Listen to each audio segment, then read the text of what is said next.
altar of the unknown God. Madhabahu ya Mungu asiyejulikana. Now, I want us to understand that the book of Acts of Apostles was written by Luke. Nataka tuelewe ya kwamba Matendo ya Mitume iliandikwa na Luka. Luke was a doctor. Luka alikuwa daktari. He was a wonderful man. Alikuwa ni mtu wa ajabu. He was with Paul throughout. Alikuwa na Paulo wakati wote. Even when in prison in Rome. Hata wakati alipokuwa gerezani kule Roma. Even when Paul was arrested. Hata aliposhikwa in Philippi. Kule Filipi. They were always with this man called Luke. Kila wakati alikuwa na huyu mtu ambaye anaitwa Luka. Now here Luke is writing. Na hapa Luka anaandika as they went around with Paul. Walipokuwa wanaendelea kutembea na Paulo. Ministering the gospel. Wakihubiri injili. Now they arrive in a place called Athens. Alafu wakafika kule Athens. Athens, that was the capital city of the Greeks. Na huo ulikuwa mji mkuu wa Ugiriki. So there, as they went around, walipokuwa wakitembea wakizunguka Paul mji, noticed something strange. na Paulo akagundua kitu ambacho si cha kawaida. And that is why he's writing. Na hicho ndicho anachoandikia hapa. He says, as I went around, anasema nilipokuwa nikizunguka and observed, na nikiangalia closely, kwa umakinifu, your objects of worship, mambo yenu ya ibada, I even found an altar with this inscription to the unknown God. Nikapata madhabahu ambayo alikuwa na haya maandishi kwa ajili ya Mungu asiyejulikana. So you see now, the ancient Greek, I want you to understand, that was the center of the Western civilization.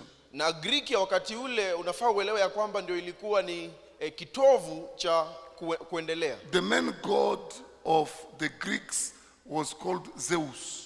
Mungu mkuu wa Wagiriki aliitwa Zeus. So Zeus, they believed, was the god of the sky. Na waliamini kwamba Zeus alikuwa ni Mungu wa mbinguni. He was the one in charge, the god of thunder, the god of lightning, and so on. Ni yeye ambaye alikuwa ameshikilia radi, alikuwa ameshikilia ngurumo na kila kitu. So they believed, kwa hivyo waliamini, that it is Zeus who also gave birth to other small gods. Ya kwamba ni huyu Zeus ambaye alizaa miungu mingine ndogo ndogo. So in Greek they had at least 12 principal gods. Na katika Ugiriki walikuwa na miungu kama 12 ya msingi.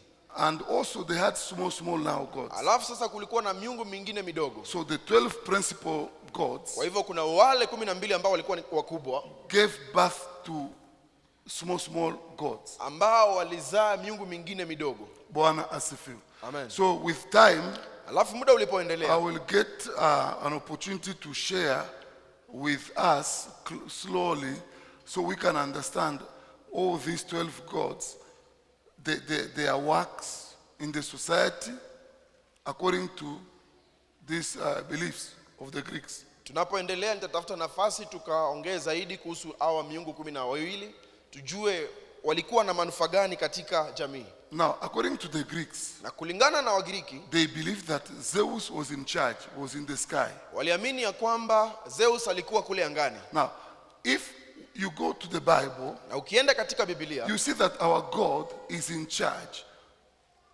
He lives in heaven. Unaona kwamba Mungu wetu yuko mbinguni.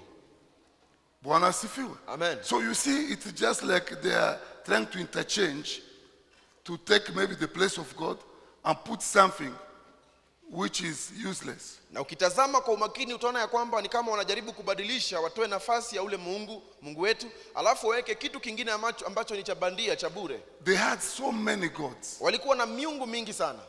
Some were believed to be the gods of trade. If you are doing business, it is that God who will help you get money, do business well. Wengine waliaminiwa ya kwamba ndio miungu wa biashara, na kama unafanya biashara unahitaji yule Mungu ili ukafanye biashara kwa kuendelea, kwa kufanikiwa. Some believed the other gods, to the gods of the city who are in charge to make sure that the city is okay. Wengine waliamini ya kwamba kuna miungu mingine ambao walikuwa wanasimamia miji ili kuhakikisha ya kwamba miji iko salama. So Paul, as he went around, kwa hivyo Paulo alipokuwa akizunguka, he said, hey, akasema, I've noticed altars. Nimeona madhabahu. I even saw an altar. Hata nikaona madhabahu moja of an unknown God. ambayo ni ya Mungu asiyejulikana. Listen what Paul says here. Sikia anachosema Paulo hapa. I want to read 24. Nataka nisome 24. That same Act chapter 17. Matendo Paul ya Mitume says, 17. the God who produced and formed the world and all things in it, being Lord of heaven and earth, does not dwell in handmade shrines. Neither is he served by human hands, as though he lacked anything, for it is he himself who gives life and breath and all things to all people.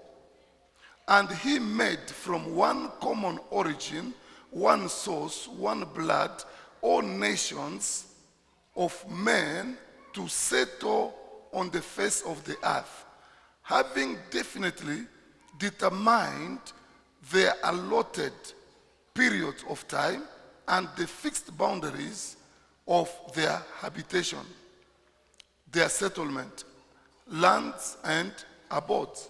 27. So that they should seek God in the hope that they might feel after him and find him, although he is not far from each one of us. For in him we live and move and have our being, as even some of your own poets have said, for we are also his offspring.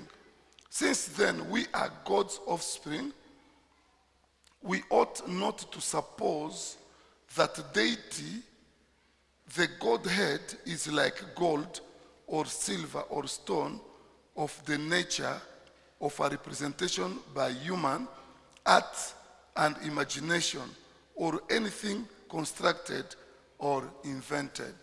Hallelujah.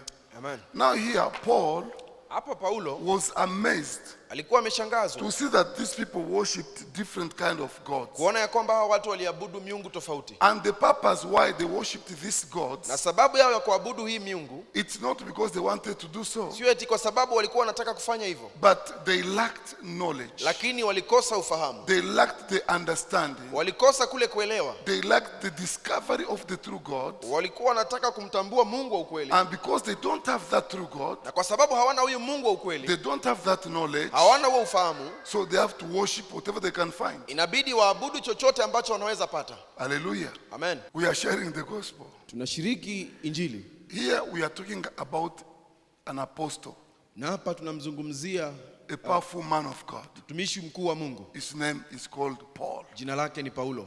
Paul is in Athens Ako kule Athens to preach the gospel. ili kuhubiri injili. Now, as he was going around the city, Alipokuwa akitembea akizunguka mji, you know, Romans worshipped so many gods, Warumi waliabudu miungu mingi, and they had shrines na walikuwa na mahali pa kuabudu or altars ama built all over, madhabahu ambayo imejengwa kila mahali, on mountains, katika milima, altars here, an altar there, madhabahu an hapa, altar madhabahu there. pale, And pale every pengine, altar na kila madhabahu had a kind of maybe a statue.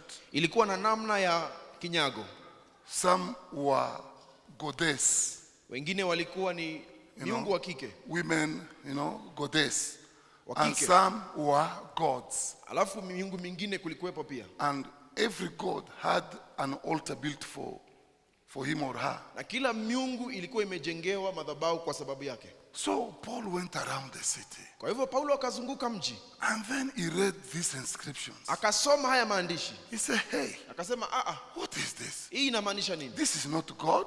Huyu si Mungu, This doesn't exist. hii haiko. Because I believe that some of you have some knowledge about the Greeks, isn't it? Kwa sababu naamini wengine wenu mnaofahamu kuhusu Wagiriki, sivyo? You know that's the center, the birthplace of philosophy, isn't it? Hapo ndipo ambapo filosofia know that. ilizaliwa. Hallelujah. Amen. So philosophy, Kwa hivyo they filosofia try to take that philosophy and make it as if now philosophy is now God. wanachukua They hiyo worship filosofia, wanafanya philosophy. inakuwa ni kama ni Mungu, sasa inaanza kuabudiwa. Now, Sasa Paul saw this inscription. Paulo akaona haya maandishi, People coming there watu wanakuja pale, and they worship. wanaabudu, They bow down. wanainama, They say, you are our God. wanasema wewe ndiwe Mungu wetu. So the Greeks had other gods Wagiriki walikuwa na miungu mingine that they believed ambao waliamini was the god of rain. Let me just mention, quickly so you can get an idea. Wacha nitaje tu kwa haraka ili ukapate ukuwe na ufahamu Okay. kiasi.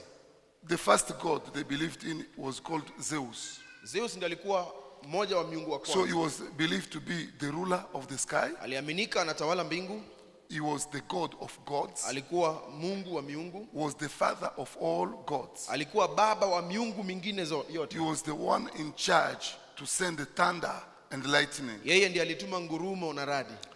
The second god Yule Mungu was wa pili called Athena. aliitwa Athena.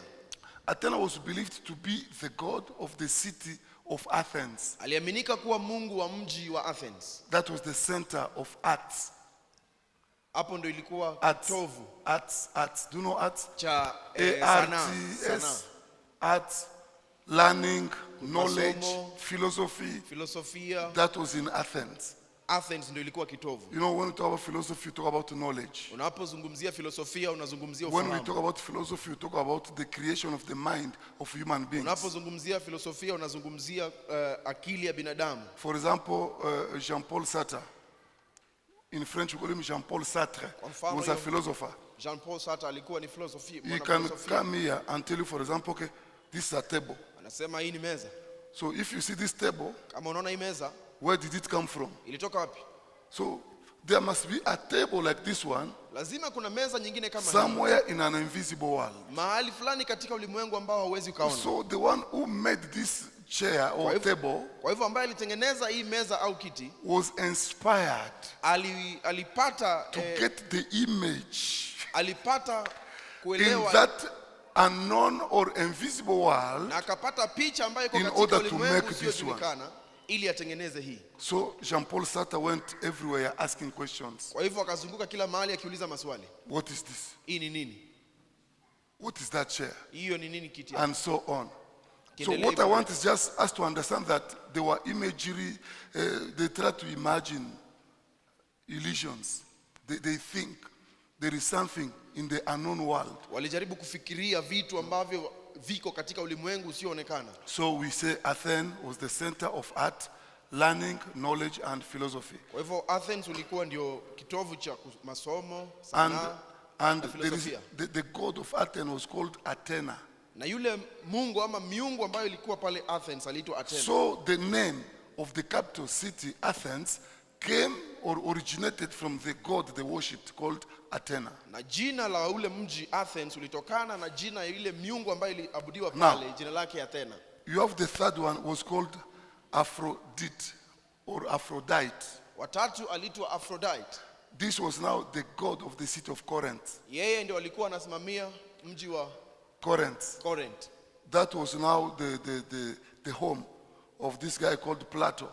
Na hapo ndio Plato alitokezea Bwana asifiwe. And also Aristotle. na Aristotle pia. So it's believed that is now the center of civilization Na inaaminika ya kwamba uvumbuzi ulianzia pale and also democracy. na pia demokrasia It originated from that city. ilitokana na ule mji. So you have Olympia. That's the fourth god. Olympia alikuwa mungu wa nne. So Olympia now was like the habitation or the sanctuary of the 12 gods. They lived there. Wale miungu 12 waliishi pale Olympia. And this is where Olympic Games are being held. Na hapo ndipo ile Olympic, michezo ya Olympic ilianzia. Now they had another the fifth god was called Artemis. Aina ya tano ya miungu aliitwa Artemis. And this was a goddess. Alikuwa wa kike. They believed is a goddess of fertility. Waliamini ya kwamba yeye ndiye anatoa ile He was the god of uzalisho childbirth.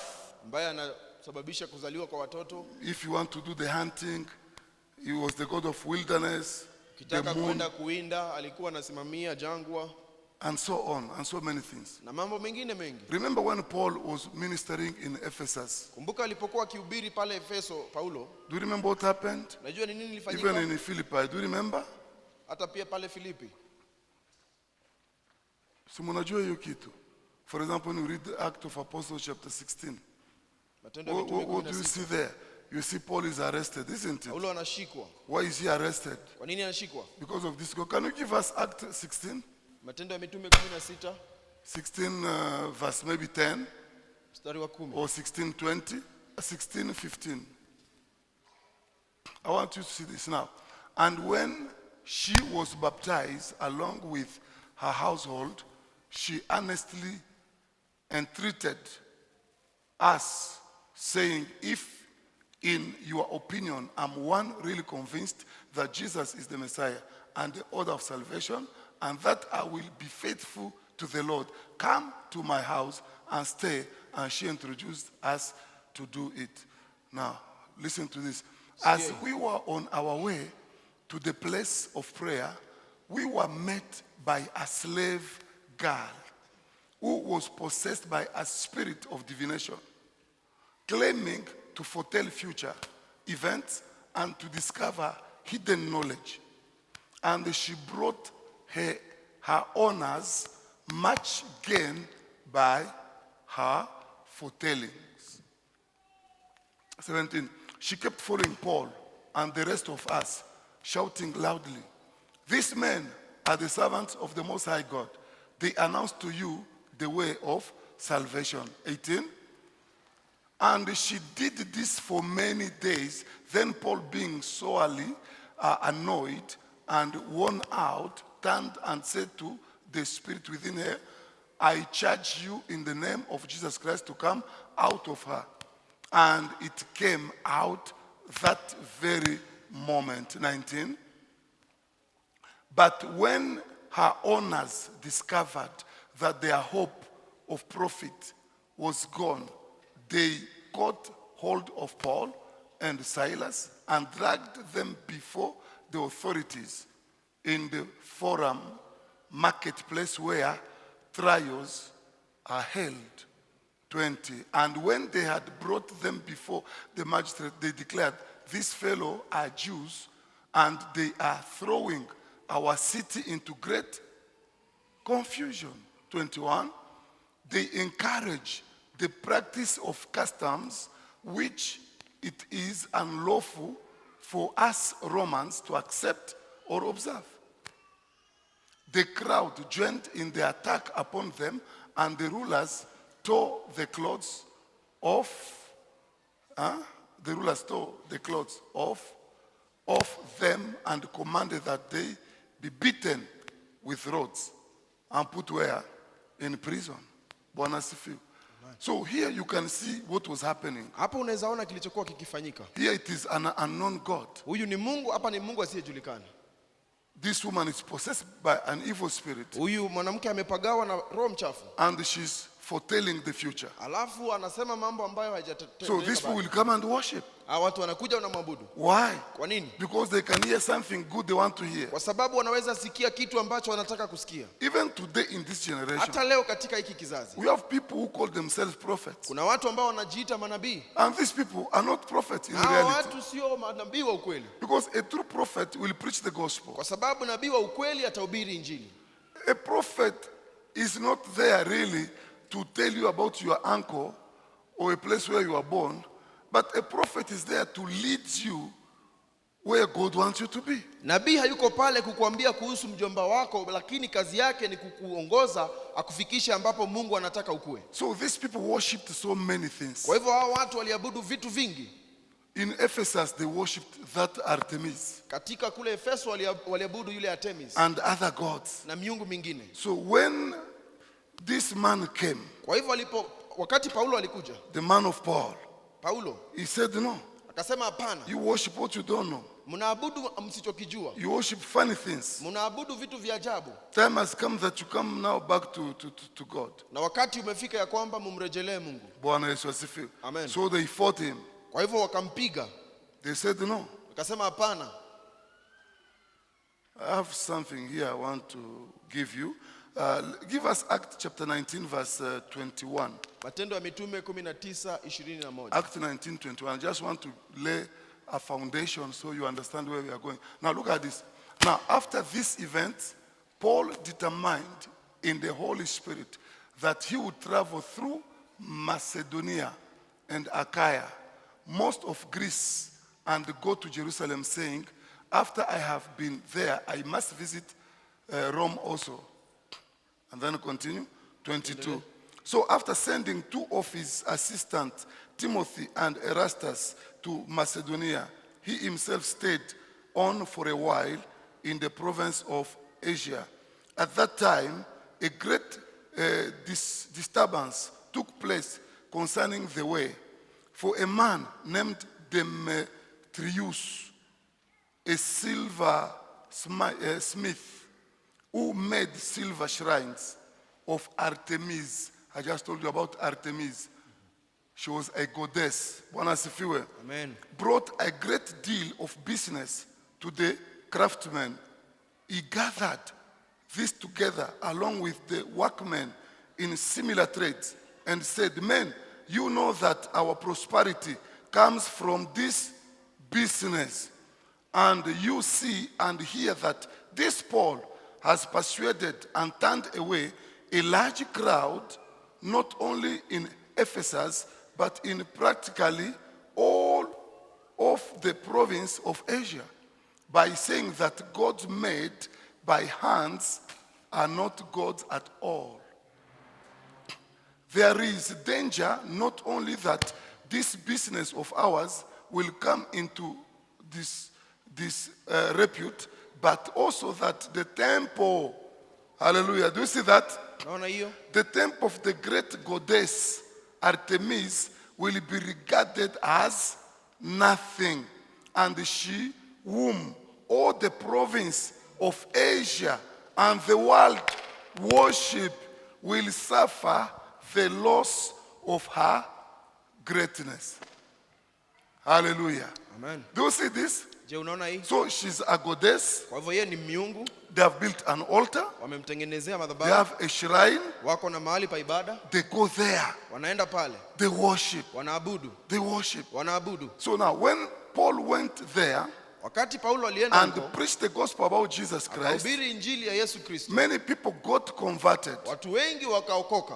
Now, when people got converted, Wakati walipookoka, the people who are building shrines wale ambao walikuwa wanajenga hiyo mahali pa ibada and making those statues na kutengeneza hivyo vinyago of that goddess ya ule miungu were not happy. hawakufurahi. They said, hey, this is the source of our income. Akasema hapana, hapa ndio tunapata riziki yetu. Now, this Paul is telling our people not to worship Artemis. Na Paulo anaambia watu wasimwabudu Artemis. If we stop worshiping this God, Kama wataacha kumwabudu huyu we are Mungu, going to go bankrupt. inamaanisha tutafilisika. Because there is no way we are going to continue our business. Hakuna namna ambayo tutaendeleza biashara And yetu. also point number 2, Alafu jambo la pili, the glory utukufu that this our goddess has ambao huyu Mungu wetu ako nao is going to be banished. itapotelea. So why can't we fight for our God? Mbona tusipigane kwa ajili ya Mungu wetu? That's why you hear here Paul was again arrested. Ndio maana unaona Paulo akashikwa tena. When you read verse 28, the Bible says, when they heard this, they became angered and began to shout, great is Artemis of the Ephesians. The city was filled with the uproar, and the crowd rushed to the theater together, dragging with them Gaius and Aristarchus, the Macedonians, who were Paul's traveling companion. But when Paul wanted to enter the public assembly, the disciples would not let him. Even some of the provincial authorities who were his friends sent a message to him urging him not to venture into the theater. So then some were shouting one thing, some another. For the assembly was in confusion, and most of them did not know why they had met together. Bwana asifiwe. Amen. So people suffered Watu waliteseka in searching for God. wakitafuta Mungu. Sometimes we don't know that. Wakati mwingine hatujui hiyo. People do suffer Watu huwa wanateseka to meet Jesus kumpata Yesu and also to know him. na hata kumjua. That's why when you know Jesus, Ndio maana unapomjua Yesu you are lucky. umebahatika, And what you need to do as a child of God na unachohitajika kufanya kama mtoto is wa to Mungu make sure that you help others to also know Jesus the way you know him. ni kuhakikisha unawasaidia wengine wamjue Yesu jinsi unavyomjua wewe. Sometimes we do take things for granted. Wakati mwingine tunapuuzilia mambo. One time I was ministering in Kigali Wakati mmoja nilikuwa nahubiri kule Kigali, and I met a man Alafu nikakutana na mtu. This man was very rich Alikuwa ni tajiri wa kupindukia. and will go to a certain lady Na akaenda kwa mwanamke fulani in the village. katika kijiji. A rich man. Tajiri kabisa. He takes his vehicle, Anachukua gari lake, powerful vehicle, Mercedes Benz, gari nzuri la Mercedes. and drive Alafu anaendesha. down to a village Anaenda mpaka kijijini near the river. karibu na mto. And there he meets a woman. Alafu anapatana na huyu mwanamke. This woman is there, Huyu mwanamke yuko pale. very old woman. Mzee sana. And this man Na huyu mtu will follow every instruction atafuata kila kitu, given by this woman. maagizo yote ambayo anapeana. Remove your shoes. Toa viatu He's vyako. going to remove his shoes. Anatoa viatu vyako. Remove your suit. Toa suti He yako. remove his shoe, Anatoa. his coat. Anatoa Now, koti yake. turn around Haya, penduka sasa. to enter my house. Ukiingia kwangu, Come from behind. ingia na mgongo. And this man is going to go from behind. Na anatembea na mgongo akiingia. Enter there. Anaingia huko. He's given things to drink.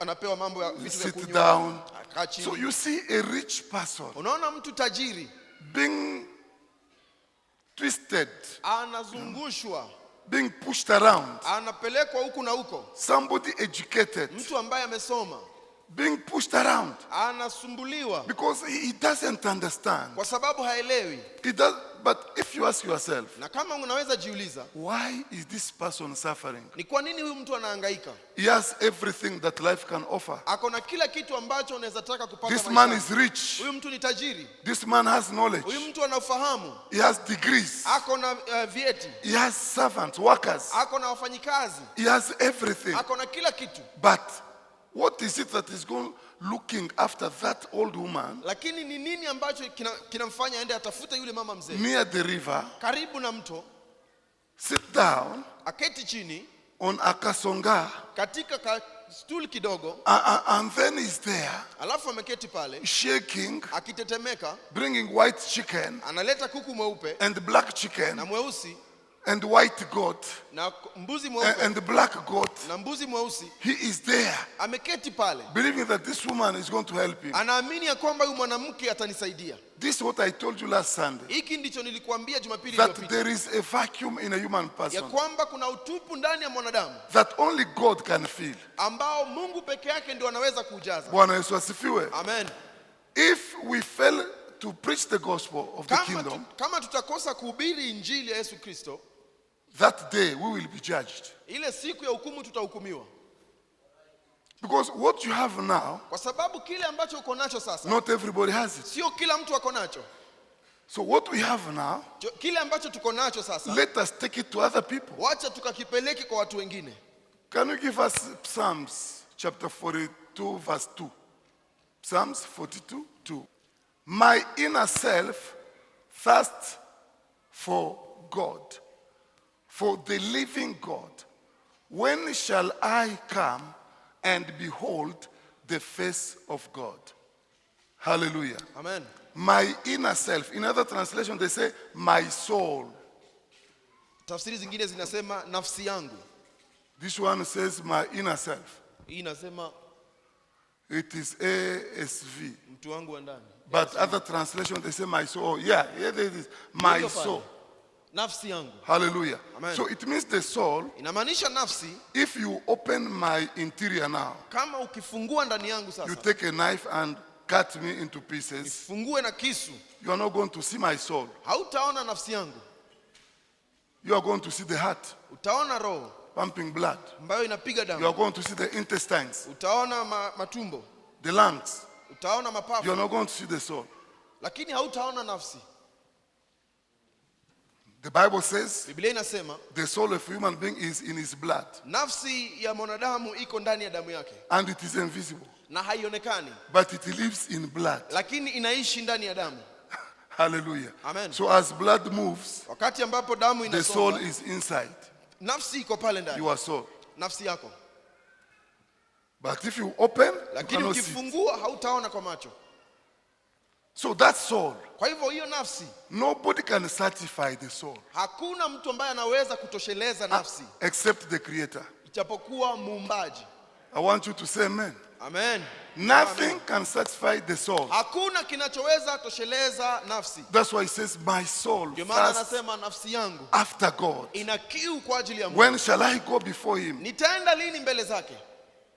So that gap, Kwa hivyo huo utupu, that hollow, huo ukiwa, that emptiness huo utupu can be filled unaweza jazwa only by the Creator. na muumbaji peke yake. So all the people you see on earth, Kwa hivyo watu wote ambao unawaona katika they ulimwengu need God. wanamhitaji Mungu.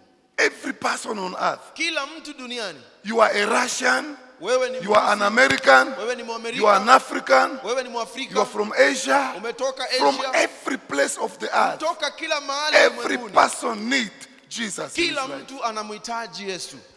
That's why Ndio maana if you go today to different places, ukienda katika eneo tofauti, for example, you go to India, kwa mfano uende kule India, you're going to find these people worshiping different things. utaona wanaabudu vitu tofauti They tofauti. have different gods. Wako na miungu tofauti. Bwana asifiwe. Amen. Yes, you're going to see statues all over the city. Utaona sanamu zimejaa katika mji wote. And people go down, they bow before Na watu the wanainama mbele ya hizo miungu. You try to imagine. Wewe jaribu kutafakari. Let me give you an example. Wacha nikupatie mfano. This is a statue. Hii ni sanamu. Let's do this. This is a statue. Hii ni This sanamu. one. This is a statue. Hiyo ni sanamu. A whole human being. Mwanadamu mzima. A man Mwanaume brought up by his mother ambaye amelelewa na mamake and his father. na babake. Somebody sound. Mtu ambaye mawazo yake yako sawa. Bwana asifiwe. Amen. You go before this. Unaenda mbele ya hii kitu. It is a tree Ni muti or made up of gold ama imetengenezwa na dhahabu or silver au or a fedha, piece of timber. ama imetengenezwa na kipande cha mbao. Put it there. Unakiweka pale, You come. wewe unakuja, You bow down. unainama, You worship this. unaabudu hii. If you're not abnormal, what is it? Kama hauna kichaa ni nini? And this thing, Na hiki kitu the Bible says, Biblia inasema, look at this. angalia hii. These things Hivi vitu were made by human beings. vimetengenezwa na wanadamu. They take gold. Wanachukua dhahabu, They make this one. wanatengeneza hii. They take a piece of timber. Wanachukua kipande cha They make this one. wanatengeneza. And then they build shrines. Alafu wanatengeneza mahali pa ibada. It means shrine, it may be a small god, Inaweza kuwa a ni small house, nyumba ndogo, small, maybe like this one. mahali padogo Sasa kama hapa house. wametengeneza tu. And then they take a statue, Alafu wanachukua sanamu, they put inside. wanaweka hapo ndani. Or a shrine may be under a tree, Ama inaweza kuwa ni chini ya mti, a big tree. mti mkubwa. They come there, Wanakuja pale, they put stuff there. wanaweka vitu pale. For example, statue and so on. Wanachukua masanamu wanaweka pale. So people will come there, Alafu watu wanakuja to pale. that shrine, Katika pale they mahali give sacrifices. wanapatiana dhabihu, They slaughter chicken, wanaua kuku, they shed blood there, wanamwaga damu pale, they worship. wanaabudu. Some people Watu wengine do worship evil things wanaabudu vitu viovu in this city of Nairobi. katika huu mji wa Nairobi. During the day you see these people, Mchana unawaona, you think that they are ruling their generation. unafikiria ya kwamba wanatawala vizazi vyao. You think they are too much, they are powerful. Unafikiria hao ni watu wa nguvu sana. They lead large companies. Wako na makampuni makubwa, Some wanaongoza. have money. Wengine wanazo pesa. Money is not a synonymous or to God. Kuwa na pesa sio ishara ya kwamba uko na Mungu. Do you understand? Je, unaelewa? Money is just money. Pesa ni pesa tu. The devil said to Jesus, Shetani akamwambia Yesu, bow down and worship me. inama chini na uniabudu. I will give you money. Nitakupatia pesa. I give you power. Nitakupatia nguvu. I give you gold. Nitakupatia dhahabu. I make you in charge. I put you in charge. Nitakufanya ukue wewe ndio umeshikilia Just usukani. worship me. Bow down. Niabudu tu, inama chini. What is it in worship? Ni nini kiko katika ibada? What you worship Kile ambacho unaabudu is more powerful ni iko juu zaidi than anything you can have kuliko in this chochote life. ambacho unaweza kuwa nacho katika ulimwengu. Let me repeat again. Wacha nirudie tena. What you worship Kile ambacho unaabudu is in charge of you. kina kutawala wewe. What you worship Kile ambacho unaabudu rules over your life. kinatawala maisha yako.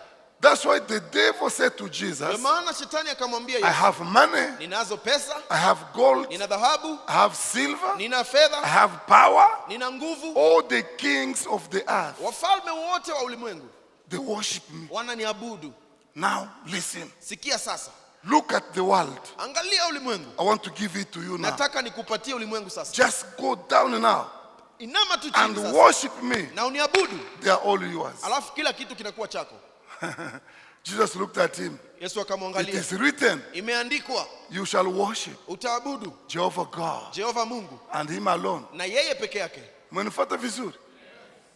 Now this man in Rwanda Huyu mtu kule Rwanda will go and worship angeenda kuabudu, and bow down alafu anainama before this old woman mbele ya huyu mwanamke mzee who didn't go to school, ambaye hakuenda shule, who is poor, broke. ambaye ni masikini, fukara. And this guy will go there and bow down. Alafu yule mtu anaenda pale anainama.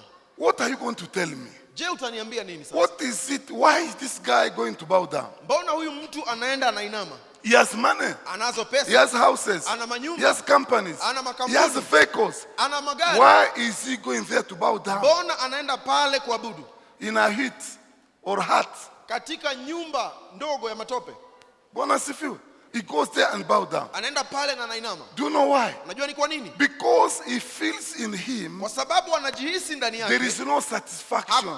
hajatosheleka. There is something that is lacking. Kuna kitu ambacho kinakosa. There is pressure inside him. Kuna kitu kinamsukuma There is ndani. hunger. Kuna njaa, There is an emptiness. kuna utupu. The person will feel, no. Huyu mtu anasikia anasema hapana. Sometimes he feels he has no protection. Wakati mwingine anahisi ya kwamba hana ulinzi. I have to look for protection. Lazima nitafute ulinzi. How do I get protection? Nitapataje ulinzi? Because he lacks knowledge. Kwa sababu hana ufahamu. The Bible says, Biblia inasema my people are destroyed watu wangu wanaangamia because of lack of what? kwa kukosa nini? Because of lack of Kwa knowledge. kukosa maarifa.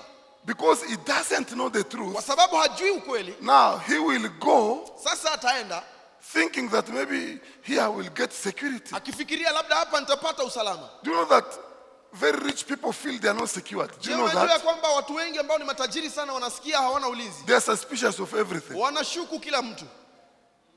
Poor people, when I go to bed, I sleep like a baby. Watu Wake up the maskini next day. unapoenda kitandani unalala kama mtoto. And I have to force myself to wake up. Lazima ujilazimishe tena uamke.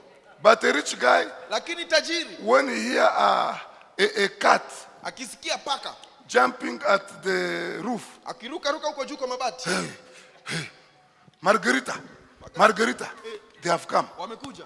Who have come? Nani hao wamekuja? Bwana asifiwe. Amen. They feel they are not secured. Wanahisi ya kwamba hawana usalama.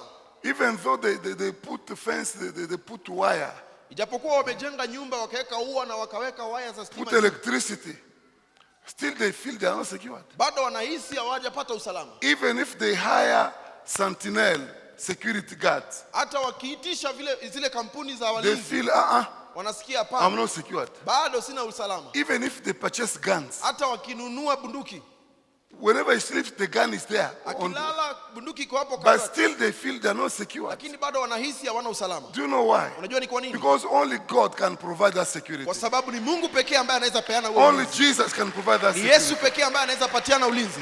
So when Jesus is not in a life of the person, Kwa hivyo wakati ambapo Yesu hayuko katika maisha the ya mtu, person will always feel insecure. huyu mtu kila wakati atahisi hana usalama. Hallelujah. Amen. That's why you see a loaded guy Ndio maana unaona mtu tajiri with money, ambaye anazo pesa, a billionaire. bilionea, He goes down anaenda chini near the river karibu na mto, and bow down alafu anaabudu, anainama before this old woman mbele ya huyu mwanamke mzee who tells him, I'm going to tell you your future. ambaye anamwambia nitakuambia mambo yako And yanayokuja. then she takes some stuff, Alafu anachukua vitu give to this man. anampatia huyu mtu. So man will come out of that place Kwa hivyo huyu mtu anatoka mahali pale wearing some funny stuff. amevaa vitu vya ajabu ajabu. Sometimes the witch will tell the person, never remove this. Wakati mwingine yule mchawi anamwambia usiwahi kutoa hii.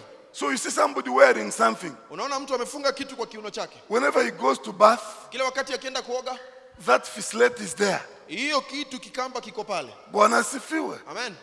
It will get wet itakuwa baridi and get dry alafu ikauke on his body. ikiwa kwa mwili He wake, cannot remove it. hawezi kuitoa Because if he remove it, kwa it's sababu dead. akitoa. So I have to keep this. This Kwa is hivyo my lazima protection. niweke hapa, huu ndio ulinzi wangu. You see somebody in a costume, Unaona mtu amevaa nguo but if he removes his clothes, lakini akitoa hizo nguo you run away. unatoroka. Bwana asifiwe. Amen. Do you know why? Unajua ni kwa nini? Because people are suffering. Kwa sababu watu wanateseka. I want you to understand today. Nataka uelewe leo. I'm very serious with what I'm telling you. Ninasema nikimaanisha kile ninachosema. People are suffering. Watu wanahangaika. When Paul came to Athens, Wakati Paulo alifika kule Athens, he found these people suffering, akapata hao watu wanateseka. worshiping things they don't understand, Wanaabudu vitu ambavyo hawavielewi. believing different things. Wanaamini katika vitu tofauti. Wow. There is a scripture here in Psalms chapter 42 verse 7.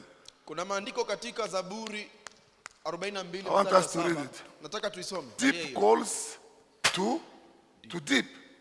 At the roar of your waterfalls, all your breakers and your waves have gone over me. Amplified. Look at this. Angalia This katika is hiyo tafsiri powerful. nyingine. Look. Roaring deep. What is the deep?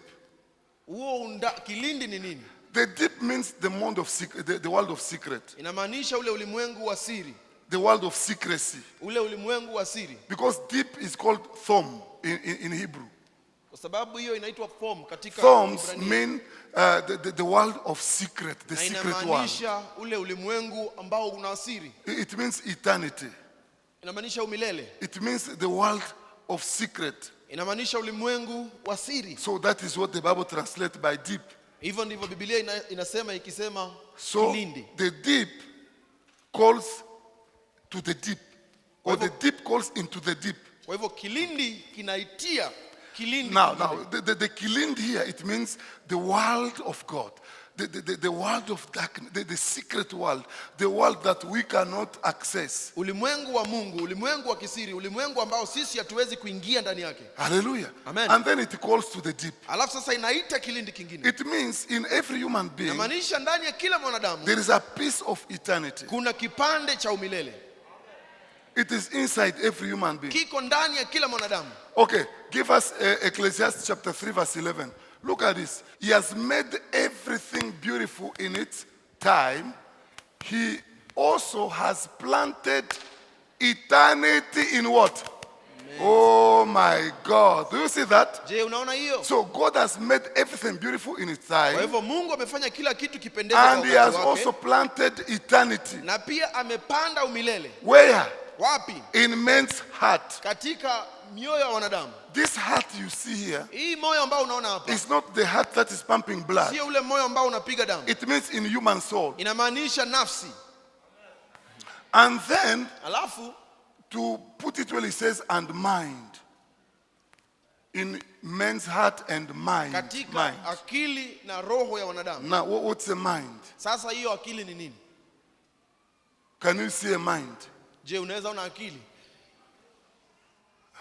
Bwana asifiwe. Amen. If we open your head, Tukifungua kichwa chako, can we see your mind? je, tutaona, We can see your brain, tunaweza ona ubongo wako, but we cannot see your mind. lakini hatuwezi ona ile akili. Sema hallelujah. Amen. Now listen. Sasa angalia,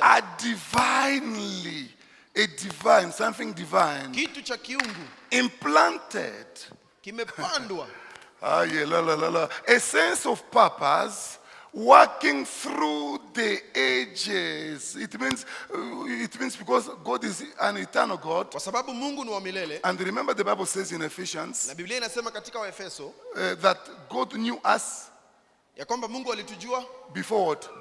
kabla nini? Before the foundation of the world. Kabla ya misingi ya ulimwengu. Bwana asifiwe. Ephesians chapter 1 verse 2. So Waefeso 1:2. God knew us Mungu alitujua before the foundation of the world. kabla ya misingi ya ulimwengu. When we talk about before the foundation of the world, Unapozungumzia kabla ya misingi ya we talk ulimwengu, about eternity. unazungumzia umilele. So we are not a product of accident, Kwa hivyo sisi si ati tumetokea kwa ajali, or God came to know us the day we were created. ama Mungu alitujua ile siku ambayo tuliumbwa. God knew us before we were created. Mungu alitujua kabla hatujaumbwa. In eternity, we were inside God. Katika umilele tulikuwa ndani ya Mungu. Nothing surprised God. Hakuna kinachomshtua Mungu. Nothing happened before God by accident. Hakuna kinachotendeka mbele ya Mungu kwa ajali. God learns nothing. Mungu hakosi chochote. He is a all-knowing God. Ni Mungu ambaye ana ufahamu wote. That's why we say this is an omniscient God. Ndio maana tunasema ni Mungu ambaye anajua He kila kitu. knows the end of a thing before it begins. Anajua mwisho wa jambo kabla hata halijaanza. I want you to say amen. Amen. We have come to worship God. Tumekuja kumwabudu We have Mungu. come to celebrate Him. Tumekuja kumsherehekea. So what I'm talking here Kwa hivyo ninachozungumzia hapa implies the attributes of our God. inaonyesha zile tabia za Mungu wetu. So we have to say amen. Lazima tuseme amina. Hallelujah. Amen. So I said, Kwa hivyo nimesema nothing surprises God. hakuna kinachomshtua Mungu. He knows the end of a thing before even it begins. Anajua mwisho wa jambo hata kabla alianze. So he cannot be surprised. Kwa hivyo hawezi akashtuliwa. He cannot even be shocked. Hawezi hata akashtuka akashangaa. Hallelujah. Amen. So God is eternal, Kwa hivyo Mungu ni wa milele. and we are a piece of eternity. Na sisi tunao kipande cha umilele. Now. Give us Ephesians chapter 1 verse 1 and 2. Tupatie And then you give us back this one.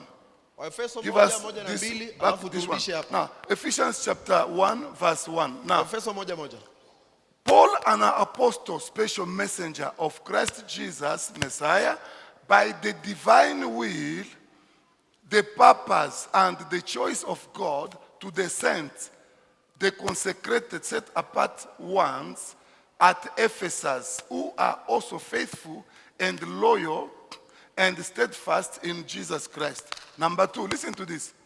May grace, God's unmerited favor, and spiritual peace, which means peace with God and harmony, unity, and undisturbed, be yours from God our Father and from the Lord Jesus Christ. Number 3, by blessing, praise, laudation, and eulogy, be to the God and Father of our Lord Jesus Christ, the Messiah, who did what? Who did what? Ambaye alifanya nini? Who has blessed us where? In Christ with every spiritual given by the Holy Spirit blessing. In where? Wapi? In where? Are you in heaven? Je, uko mbinguni wewe? Are you in heaven? Je, uko mbinguni? Verse number 4. Even as he chose us, picked us out for himself as his own in Christ before what? Amunitie moyo. Before what? Kabla ya nini? Okay, now let me ask you a question. Wacha nikuulize swali. Did I write the Bible? Je, niliandika Biblia? Did I? Niliandika. I didn't write the Bible. Sikuandika. So be happy when we read the scripture. Furahia wakati ambapo tunasoma maandiko. We are not a church that preach fake gospel. Sisi sio kanisa ambao tunahubiri injili ya We bandia. are not a church that speak or preach what we feel or think. Sio kanisa ambalo tunahubiri kile ambacho tunafikiria ama kuhisi. We preach what is written, the scripture. Tunahubiri kilichoandikwa. That's why nobody can condemn us. Ndio maana hakuna ambaye anaweza You kutuhukumu. cannot come here and condemn us. Hawezi kuja hapa na utuhukumu. Even the devil cannot. Hata shetani hawezi. Because we preach the gospel. Kwa We sababu speak the gospel. tunahubiri injili. Ama namna gani? Look at this. Angalia hiyo. He says he chose us. Anasema alituchagua. He picked us Alituchagua out for himself kwa ajili yake yeye. in Christ Jesus before the foundation of the world, Ndani ya Yesu kabla ya misingi ya ulimwengu. that we should be holy. Ili tuwe watakatifu. Let me ask you, Wacha nikuulize. He picked us in Christ alituchagua ndani ya Yesu before the foundation of the world kabla ya misingi ya ulimwengu that we should be holy. ili tuwe watakatifu. How did he pick us? Je, alituchaguaje? It means before we were born, Inamaanisha kabla he tuzaliwe already picked us. alituchagua tayari. But when you read the scripture, Lakini unaposoma maandiko, the Bible says Biblia inasema God collected the sand from the ground Mungu akachukua mchanga kutoka kwa ardhi in Genesis, katika mwanzo, and then he made man. alafu akamtengeneza He mwanadamu, made a woman. akatengeneza mwanamke. But the Bible says Lakini Biblia inasema before the foundation of the world, kabla ya misingi ya ulimwengu, before the earth was created, kabla ulimwengu haujaundwa, we were already in Christ Jesus. tulikuwa tayari ndani yake We were Yesu already Kristo. chosen. Tulikuwa tayari tumechaguliwa. Which means Inamaanisha we were with God tulikuwa na Mungu in the eternal past. katika umilele ambao ulipita, Before the world was created, kabla ulimwengu haujaumbwa. we were in his mind. Tulikuwa katika mawazo yake. He was walking with us. Alikuwa anatembea na He was sisi, carrying us. alikuwa anatubeba. So when we talk about creation, Tunapozungumzia God uumbaji, just brought, things, whatever was already in him. Mungu alitoa vitu ambavyo vilikuwa tayari ndani yake, So he made them come to pass, akafanya vikatokea, brought them to us, akaleta katika that ulimwengu we can see ili tuweze kuona and appreciate. na tukamshukuru. Did you get that? Je, umepata hiyo? Now we go back there. Kwa hivyo tunarejelea pale tulipokuwa. It was, which book we are reading? It was Kitabu gani Ecclesiastes chapter 3 verse 11. Mhubiri 3:11. We go back there. Tunarudi pale.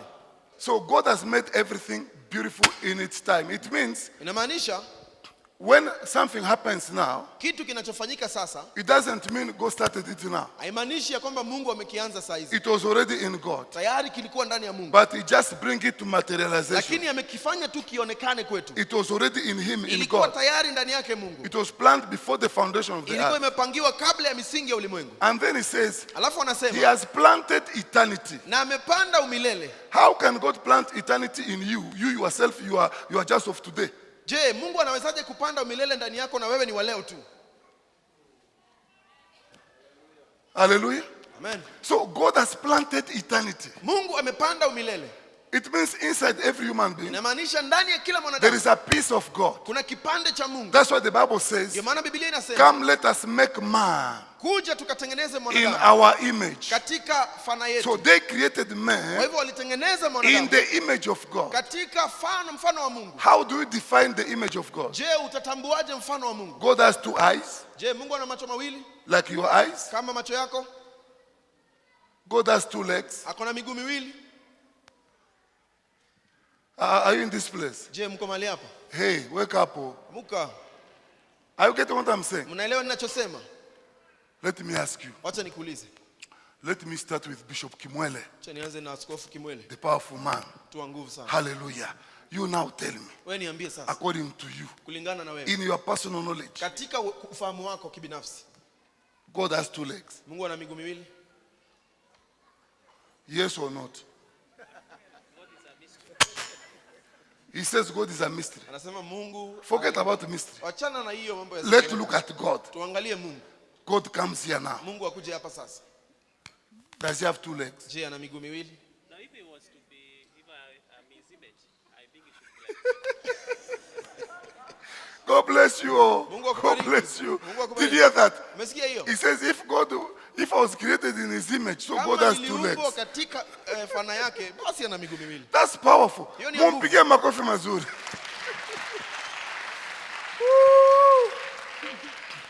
Nzambe na mikalikali na moto. Na Paul unasemaje? Msimu. If God will come here now, you look Kama at him. Mungu angekuja He has sasa. two legs and Na two miguu eyes. miwili na macho mbili. Ama namna gani? No. No how? So are you not in his image? Siko katika mfano wake. Yes, but my, Oh! Nzambe na mikalikali na moto. Look. Angalia. This just I just want you to think about it. Nataka ufikirie kuhusu hii. Often when we pray, Mara mingi we tunapoomba, say, God, stretch your hand. nasema Mungu nyosha Touch mkono me wako. now, oh God. Uniguse Nyosha sasa. Mungu. mkono yako niguse. Nyosha mkono wako. Now, Sasa, when we pray like that, unapoomba hivyo, we believe God has a hand. unaamini Mungu ako na mkono? A hand like ours. Mkono kama wetu. Woo! Nzambe na mikalika na moto. Now listen. Sikia sasa. Now listen. Sikia. When you read the scripture, Unaposoma maandiko, God says to the Samaritan woman Mungu anamwambia yule Msamaria mwanamke that God is ya kwamba spirit. Mungu ni roho. And those who worship him must serve him in spirit and Na wale ambao wanamwabudu lazima wamwabudu kwa roho na kweli. so the spirit has legs. Kwa hivyo roho ana miguu. Yes or not? Kweli ama hapana? Wamaina iko wapi? Bishop Wamaina, simama uniambie. The spirit has legs. Roho ana miguu. Huh? No. No legs. Okay, I leave that to you. Hiyo ninawaachia. So go and do research. Nendeni mkafanye utafiti. Next Sunday you come and tell me. Jumapili ijayo mje mniambie. Mungu iko na miguu. Sikuna hata wengine wanasema nyoka alikuwa na miguu na mikono. Alikuwa anatembea kama mwanadamu. So when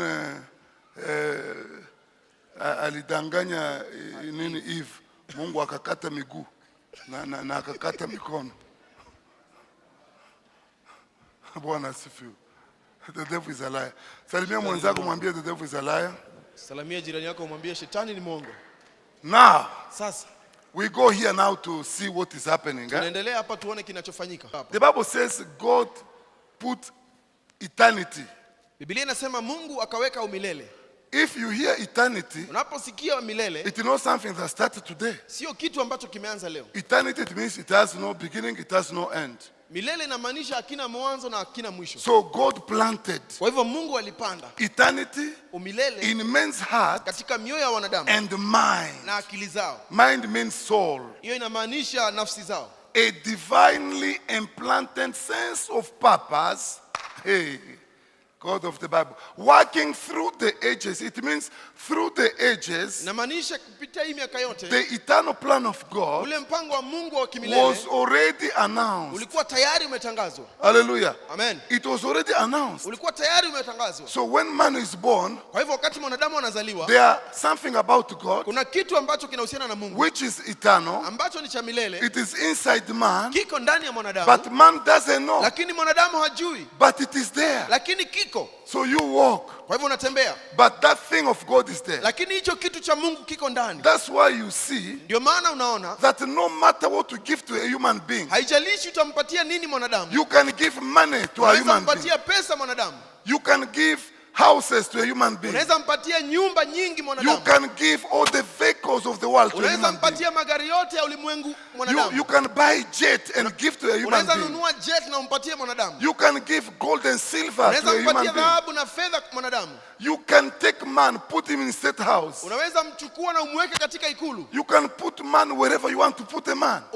unaweza mweka mahali popote unataka But you kumweka, see there is always something lacking in this man. lakini kila wakati kuna kitu kinakosa ndani ya huyu You are going to mwanadamu. realize this person is not at peace. Utagundua ya kwamba huyu mtu hana amani, He is always troubled. kila wakati amesumbuka, He is fighting to catch something. anapigana akaweze kupata kitu There is fulani. something that he doesn't even understand Kuna- about himself. Kuna kitu ambacho haelewi hata ambacho kinahusiana na yeye mwenyewe. Sometimes he has no peace. Wakati mwingine hana amani. You ask the person, Unamuuliza mtu, why is it that you don't have peace? mbona hauna amani? Why?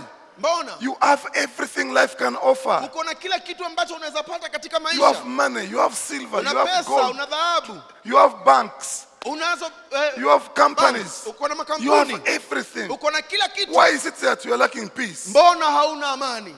A piece of eternity Kipande cha umilele is in every man. kiko ndani ya kila mwanadamu, And that piece of na eternity hicho kipande cha umilele is longing for the eternal God. inatamani sana yule Mungu wa milele, Is thirsty of the eternal God. inamtamani yule Mungu wa milele, Is hungry of the eternal ina God. njaa kwa ajili ya yule Mungu wa milele. That eternity, that Hiyo eternal kipande, element hicho kipande cha is umilele living in human body. kiko ndani ya mwili wa mwanadamu. So this flesh Kwa hivyo huu mwili is just dust ni mchanga tu that God made. ambao Mungu alitengeneza, But inside this dust, lakini ndani ya huu mchanga God breathed Mungu akapuliza that image of God. hiyo It is mfano wake, inside man. iko ndani ya It is mwanadamu, longing after God. na kila wakati inatazamia kutoka So kwa when Mungu you muumbaji. read Kwa hivyo That unaposoma the deep calls into the deep. ya kwamba kilindi kinakiitia kilindi So kingine. that deep, who is the eternal God, Ule kilindi ambaye ni Mungu wa milele is calling anaita the piece of the eternity, the eternal God, kipande cha yule Mungu wa milele that is in man. ambacho kiko ndani ya So mwanadamu. he is calling. Kwa hivyo wanaita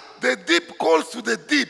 kilindi kinaita The kilindi eternal kingine. God, Mungu wa milele, you know that eternal, the peace, the eternal peace of God inside man kile kipande cha umilele cha Mungu ndani ya mwanadamu, is always attracted kila wakati kinavutiwa to the eternal God. kwa yule Mungu wa milele. Hallelujah. Amen. Now, Sasa this human being, huyu mwanadamu it doesn't matter what you give him. haijalishi utampatia nini, That deep, ule that piece of eternity, kile kipande cha umilele it is calling. kila wakati kinaita, And because the person doesn't know na kwa sababu yule mtu that the ajui piece of eternity is calling me, ya kwamba kipande cha umilele so the kinaniita, person is now wondering, kwa hivyo mtu sasa anaanza trying kuhangaika, to find out. anatafuta. Oh my God. Now, listen. Sikia sasa, Let's go to the scripture wacha tuangalie and maandiko see what Paul says here kile ambacho Paulo anasema hapa concerning these people. How do we call them? kuhusiana na hao watu. We read Act of Apostles. Let's go there. Tulisoma Matendo ya Mitume, twende Act pale. of Apostles. Matendo ya Mitume. For as I passed along and observed the objects of your worship, I found also an altar with this inscription, to the unknown God. What therefore you worship as unknown? This I proclaim to you, the God who made the world and everything in it, being Lord of heaven and earth, does not live in temples made by men, which means shrines, nor is he served by human hands, as though he needed anything, since he himself gives to all mankind life and breath and everything. And he made from one man every nation of mankind to live on all the face of the earth, having determined allotted period and the boundaries of their dwelling place, that they should seek. I like that. Napenda hiyo. This 27. That they should seek God and perhaps feel their way toward him and find him. Yet he is actually not far from each one of us. Look at this. So that they should seek God in the hope that they might feel after him and find him, although he is not far from each one of us. In other translations, they say, Tafsiri zingine you zinasema are like walking in darkness, uko kama unatembea katika giza, and then you don't see, alafu hauoni, but you are trying to feel him. lakini unajaribu kutumia mikono yako kuhisi. That's why you see here, they use the word feel. Uhisi. Where is it? There is a word feel somewhere. They might feel. You see that? Unaona hiyo? They might feel. Ili waweze kuhisi. It means you don't see. Inamaanisha hauoni, You are blind, wewe ni kipofu, but you are trying lakini to unajaribu feel him. kumhisi. Is he here? Je, ni ukweli? Where is he? Ako wapi? You try to feel him Unajaribu kumhisi and then feel after him and find him. So people try to seek Kwa God hivyo watu wanajaribu kumtafuta Mungu using their feelings, wakitafuta na hisia zao, their sight, kutumia macho yao, their ears. kutumia masikio yao, They try. wanajaribu, They fight. wanapigana sana. That's why you see, Ndio maana it unaona doesn't matter what you give to a human being. haijalishi utampatia nini mwanadamu, As long as that eternal peace, eternal element has not been satisfied, there is no peace. mradi tu hicho kipande cha umilele hakijatoshelezwa, hakuna amani. There is nothing you can give a person that will replace God. Hakuna kitu ambacho unaweza mpatia mtu yoyote kichukue nafasi ya Mungu. Nothing. Hakuna, Nothing. hakuna. That's what Jesus knew, knowing it. Ndio maana Yesu alipokuwa He akijua said to the hivyo, devil, akamwambia I shetani, must worship God alone. lazima nimwabudu Mungu peke yake. Jesus knew gold is nothing. Yesu alijua Mungu ni kila kitu. Gold is nothing. Alijua ya kwamba Silver dhahabu si is kitu, nothing. fedha si kitu, Power is nothing. nguvu si kitu. So he said to the devil, Kwa hivyo akamwambia it's not shetani, about power. sio mambo na It's not nguvu, about money. sio mambo na It's not pesa, about silver. sio mambo na It's not fedha, about gold. sio mambo na It's dhahabu. about God. I Inahusiana na cannot Mungu. worship you Because kuabudu. worship is Kwa everything. sababu ibada ni kila kitu. Bwana asifiwe. Amen. As long as you don't worship God, Mradi tu haumwabudu money Mungu, cannot bring satisfaction. pesa haziwezi That's why people zikatosheleza. have money, they don't have Ndio satisfaction. maana watu wako na pesa lakini Instead hawajatosheka. of, if you do not worship God, Kama haumwabudu Mungu, it doesn't matter what they give you. haijalishi utapewa nini. You can be given a good palace. Unaweza patiwa kasri nzuri. I saw something somewhere, Niliona kitu mahali and somebody was being interviewed. na mtu alikuwa akiulizwa And this maswali. person is a billionaire, Na huyu mtu ni bilionea very rich. ambaye ni tajiri So sana. he was being asked, Alikuwa anaulizwa, what are your principles? je, kanuni zako ni gani? What do you do most? Ni nini ambacho unafanya zaidi? I thought he will talk about God, Nilifikiri atazungumzia Mungu, but he didn't talk about God. lakini hakusema chochote kuhusu Mungu. He said, my holiday is my work. Akasema siku yangu yote ni kazi yangu. It means I don't rest. Inamaanisha sina pumziko. I do my work throughout, Kila wakati niko kazini seeking for money. nikitafuta pesa. That is my rest. Hiyo ndio pumziko To yangu. rest is to work. Kupumzika ni kufanya To kazi. rest is to look for money. Kupumzika ni kutafuta pesa. I was just wondering. Nilikuwa nashangaa. I said, this man is a slave. Nikasema huyu mtu ni He's a mtumwa. slave.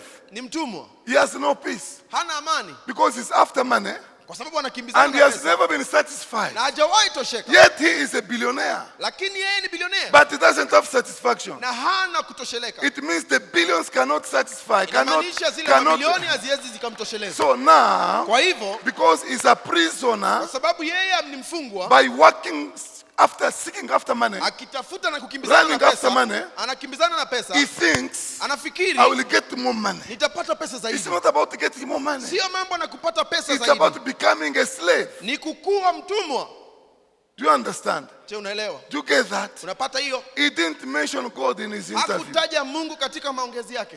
He was talking about his quality on how to get money. Alikuwa anaongelea ubora wake wa kupata pesa. Money you get, Pesa unapata, you will die one day. utakufa siku moja. Every money you live here on earth, Pesa zote unaziwacha hapa duniani. every beautiful house Kila nyumba you inayopendeza live here on earth, utaiacha hapa ulimwenguni. every wonderful bed Kila kitanda you live kizuri here on earth, utakiwacha hapa ulimwenguni. every good suit Kila suti you nzuri live here on earth, utakiwacha hapa ulimwenguni. every bank store of gold and silver you live here on Hazina earth, zote za dhahabu na fedha utaziwacha hapa duniani. every beautiful woman Kila mwanamke ambaye you live here on earth. utamwacha hapa If ulimwenguni. that is your business, Kama hiyo ndio biashara yako, you leave them here on earth. utaziacha zote hapa. Oh, me, I like women. Mimi napenda wanawake. Whenever I see every woman, Nikiona mwanamke I yeyote want to make her my own. nataka kuwe wangu. You leave all of them here on earth. Utawawacha wote hapa You ulimwenguni. want to go with anybody? Hautaenda na yeyote. Oh, me, I like men. Mimi napenda You wanaume. leave all of them here on Utawawacha earth. wote hapa You take ulimwenguni. nothing with you. Hakuna utakachokibeba. I like latest private jets.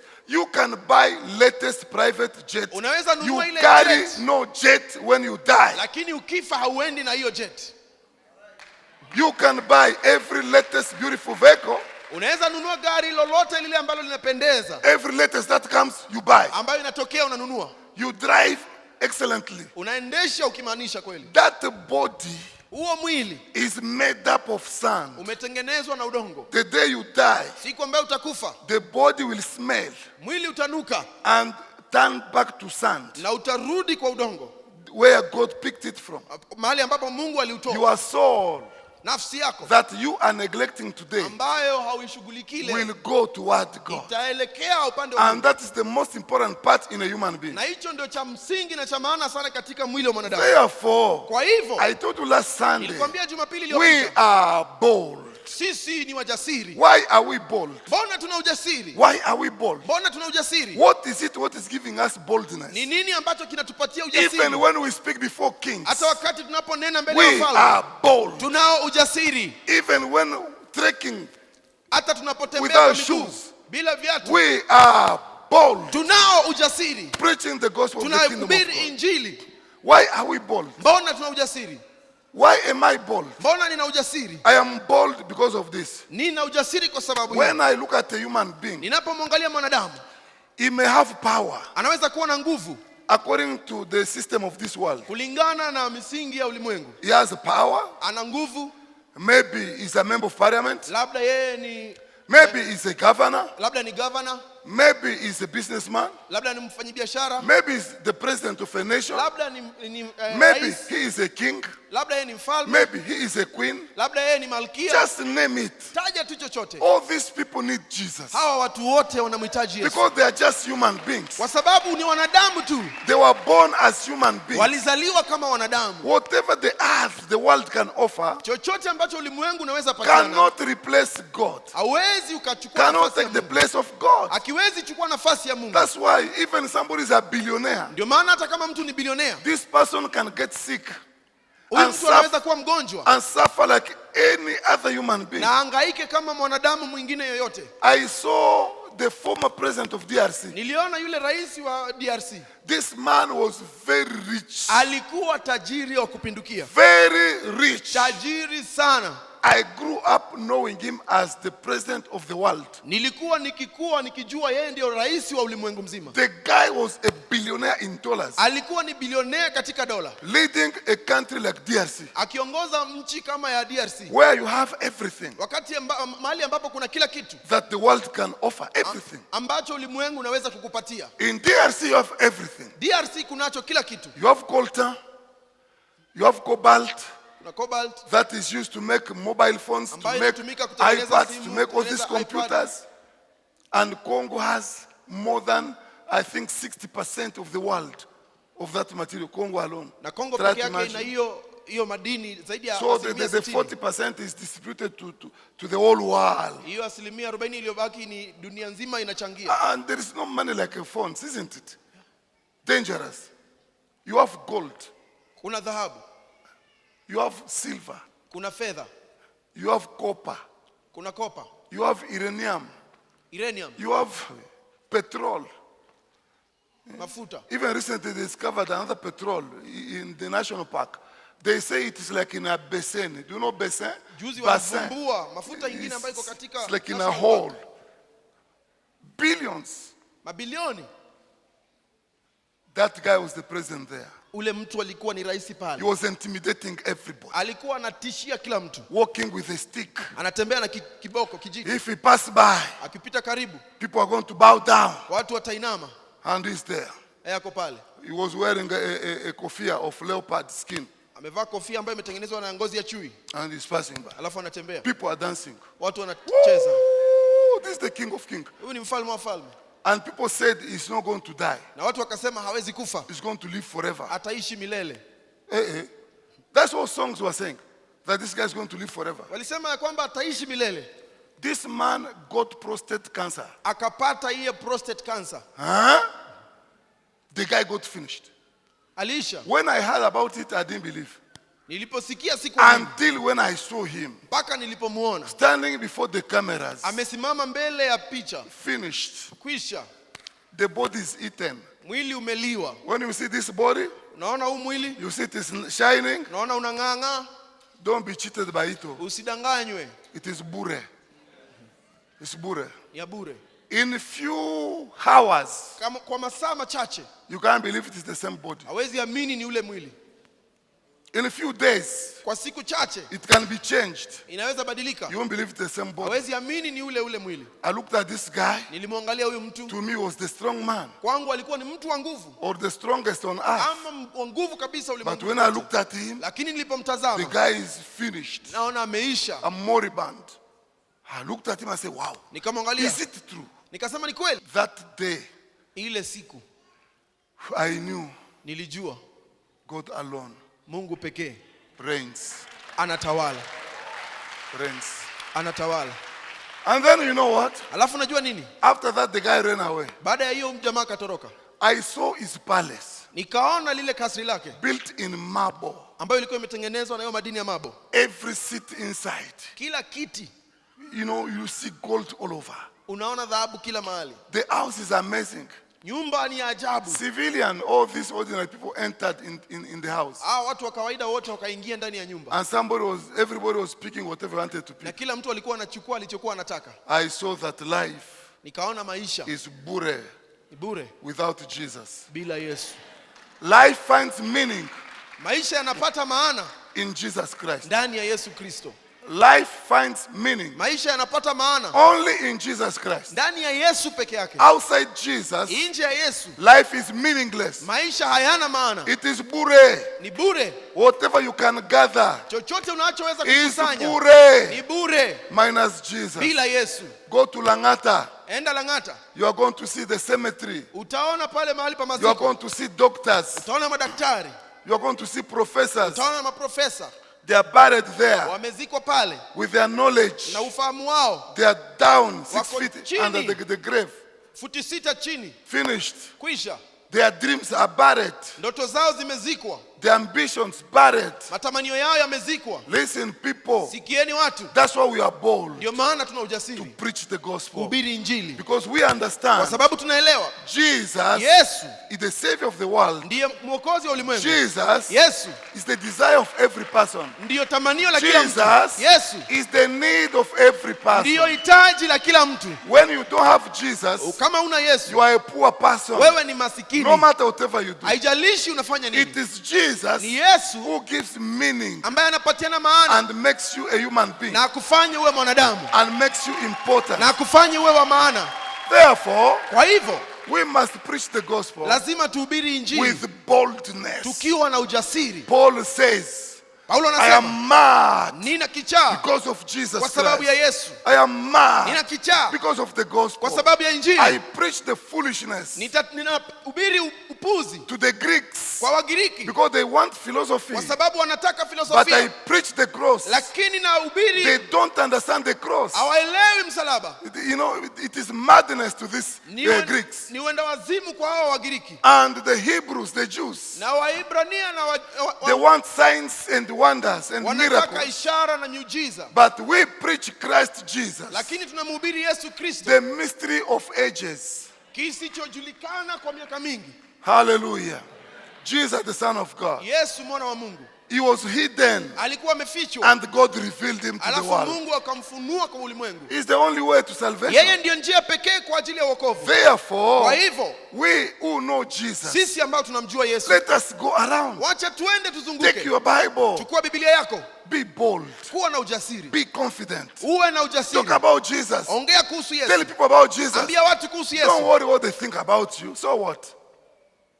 Oh, what should I preach? Oh, what are they going to think? Mbona Let them nihubiri? think. Watafikiria Let nini? them think. Wacha wafikirie. What are they going to say? Let them say. Watasema nini? Wacha waseme, Let them say. wacha waseme. Jesus Yesu is the need of the world. ndiyo hitaji la ulimwengu. Jesus. Yesu They need him. wanamhitaji, Though they don't know him, ndio maana wamjui, they try to feel him. wanajaribu kumtafuta, Eh? Kiswahili wanasema wanapapasa. wanapapasa. Kwa kupapasa. They feel, okay, I'm going to catch him. No, Wanaona no. labda nitamshika. It is Jesus. Ni Yesu. So they had so many altars Kwa hivyo walikuwa na madhabahu mengi in the Greek world, katika mji wa and Wagiriki, those altars na hiyo will madhabahu not bring satisfaction. haingeleta kutosheleka. It was trouble after trouble, Ilikuwa shida baada ya pain nyingine, after pain. uchungu baada ya mwingine. That's why Paul came in Ndio maana Paulo and akaja said, believe in Jesus. akawambia, mwamini Yesu. Jesus alone Yesu pekee is your satisfaction. ndiyo toshelezo la He maisha can yako. give you peace. Atakupatia He amani, can change your life. atabadilisha maisha yako, He can make your life meaningful. anaweza fanya maisha yako iwe na maana. Today, if you are a child of God, Leo kama ni mtoto wa Mungu, whatever you have in life, chochote uko nacho katika ulimwengu you enjoy it. unakifurahia, You feel you are peaceful. Isn't it? unasikia uko na amani, You are peaceful. una amani In your marriage, katika ndoa yako, you are peaceful. uko na amani. Ama namna gani? You are single. Labda bado hujaolewa, You are ama hujaoa, peaceful. bado una amani. So what? Kwa hivyo Ama namna gani? So what? You are peaceful. una amani, You are educated. umesoma, You are peaceful. unayo amani, Because you use your knowledge kwa sababu unatumia ufahamu to wako serve God's purposes. kumtumikia ama kutumikia makusudi ya Mungu. You are rich. Wewe ni tajiri, You are peaceful. unayo amani, Because you are using your riches kwa sababu unatumia to utajiri serve wako the kingdom, kutumikia to serve ufalme, God's purposes. kutumikia makusudi ya So Mungu. wealth is not going to take you into slavery. Kwa hivyo utajiri hautakuweka katika, No. You just enjoy wealth to the glory of God. unafurahia utajiri kwa utukufu wa Mungu, But you will never become a slave lakini hautakuwa mtumwa to money. kwa pesa or to whatever. ama kwa chochote Because kile, God has freed you kwa sababu Mungu amekuweka huru through Jesus Christ. kupitia Yesu Kristo. So nothing can take you into slavery. Kwa hivyo hakuna ambacho kitakuweka katika kifungo. Whatever you do it for life's sake, Chochote unachokifanya unakifanya For kwa God's sababu sake. ni maisha, and that's all.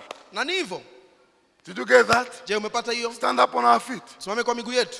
Therefore, Kwa hivyo I charge you in the name of God. ninawasihi katika Go jina la and Yesu, preach the gospel. enenda na ukahubiri Injili. Take your Bibles. Chukua Biblia zenu. You don't have your Bible. Kama hauna Biblia yako, Be bold to testify. kuwa na ujasiri Tell kushuhudia. people about Jesus Ambia Christ. watu kuhusu Yesu. Tell your friend about Jesus. Ambia rafiki yako kuhusu Tell your Yesu. family about Ambia Jesus. familia yako juu Tell ya your Yesu. neighbors about Ambia Jesus. jirani yako juu ya Yesu. Jesus Yesu is the beautiful thing ndicho kitu a kinachopendeza human being can have in this life. mwanadamu anaweza kuwa nacho katika maisha haya. I repeat again. Narudia tena. Jesus Yesu is the beautiful thing ndicho kitu a kinachopendeza human being mwanadamu can ever possess in this life. anaweza kuwa nacho katika haya maisha. Jesus Christ. Yesu Kristo. Jesus Christ. Yesu Kristo. Jesus Christ. Yesu Kristo. Jesus Christ. Yesu Kristo. Wow. Zuri, One bariki. day, Siku moja I was watching TV. nilikuwa natazama runinga, They show a rich man. wakaonyesha tajiri mmoja, He was an Indian. alikuwa ni Muhindi. They asked him, how do you start your day? Wakamuuliza, unaanzaje siku He yako? said, this is how I start my day. Akasema ni hivi ndivyo ninavyoanza siku yangu. And then he went into a room. Alafu akaingia katika jumba fulani. In that room, you have so many candles. Katika ile nyumba kuna mishumaa mingi. And there is a statue Alafu kuna kinyago hapo, made as a small god. kuna kamungu kadogo pale. And then he goes there, sit down, Alafu anaenda pale, anaketi chini, and then bow. anainama. You know what? Unajua nini? Let me challenge you. Wacha nikutie changamoto. Always Kila wakati have the habit kuwa na ile tabia to kneel down ya kupiga magoti before God. mbele ya Mungu. God will lift you up. Mungu atakuinua.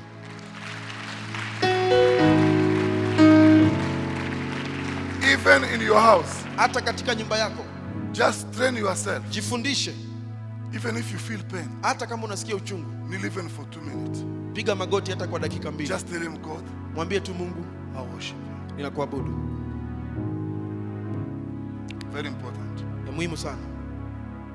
Don't just have the habit to stand before God as if he's your friend. Sikuwe tuna tabia kusimama mbele ya Learn. Mungu ni kama ni rafiki yako. To bow down. Jifundishe kupiga magoti, Worship God. kuinama. And then Alafu this guy huyu mtu said, I have to worship this my God kasema lazima nimwabudu huyu Mungu wangu before I go to work. kabla niende kazini. The point is not to worship. Hapa mambo sio The ile point ibada. is, what is he worshiping? Swali ni anaabudu nini? Therefore, Kwa hivyo go ye, nendeni, be bold, muwe na ujasiri, be confident. muwe mnajiamini.